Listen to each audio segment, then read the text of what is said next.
Weather delays, pilot shortages, and flight cancellations. Despite the airline ails, Leonard is still traveling for work. His most recent flight was for a conference in Omaha. So it's been interesting, with all the cancellations of flights and all, so I was more apprehensive about coming and just nervous that I wouldn't make my connection. We have a crisis when it comes to airline travel.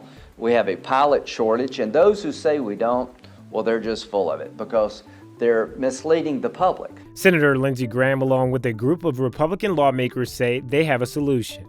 It's called Let Experienced Pilots Fly Act. It would raise the mandatory retirement age for commercial pilots from age 65 to 67, in a move to address a shortage of pilots. In 2007, Congress unanimously upped the age from 60 to 65. Americans are living longer and working longer, so as long as they have the capacity to fly a plane with everyone on the board safely, I'm all about it.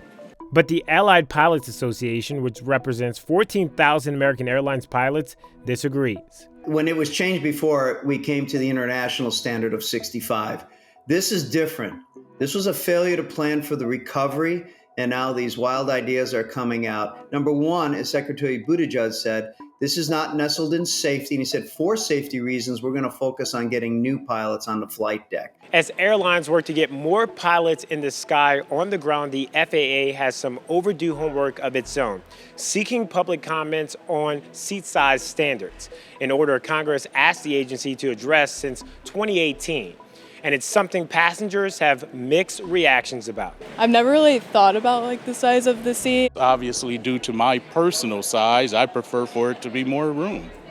Flyers' Rights, an airline passenger advocacy group, estimates only 20% of the population can reasonably fit in these seats now.